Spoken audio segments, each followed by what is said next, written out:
বাংলাদেশের খাঁটি জাতীয়তাবাদের খাঁটি দেশপ্রেমিক দুজন মানুষকে আমরা হারাইছি। বিশেষ আমাদের মহান নেত্রী বেগম খালেদা জিয়া দেশের জন্য অনেক কষ্ট করেছেন। উনি স্বাধীনতা সংগ্রাম এবং দেশের মানুষের গণতন্ত্র প্রতিষ্ঠার জন্য আপ্রাণ কষ্ট করে গেছেন। শেষ দিন পর্যন্ত বাংলাদেশের মাটি উনি ছাড়েননি। আমাদের সবসময় মনে হয় যে যখনই শুক্রবার হয় আমরা মনে করি যে একদিন আমরা যাবো এখানে গিয়ে ম্যাডাম এবং স্বাধীনতার ঘোষক জিয়া রহমানের কবর জিয়ারত করে আসি। সেই উদ্দেশ্যে আমাদের আজকে আসা। আসলে আমরা ওনাদের আত্মার মাগফিরাত কামনা করি।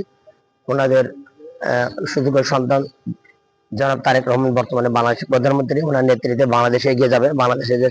বাংলাদেশের যে মানবাধিকার, গণতন্ত্র, বাংলাদেশের স্বাধীনতা সুরক্ষা হবে এবং বাংলাদেশের মানুষ তার যে হারানো হারানো যে সুযোগগুলো সেগুলো বাংলাদেশের মানুষ জনাব তারেক রহমানের নেতৃত্বে ফিরে পাবে, এই আশায় আমরা করি। আমরা আমাদের বেগম খালেদা জিয়া এবং স্বাধীনতার মহান ঘোষক জিয়া রহমানের রুহের মাগফিরাত আবারও কামনা করি এবং তাদের মহান আল্লাহ তাআলা তাদের বেহেশত নসিব করুন, এই কামনা রেখে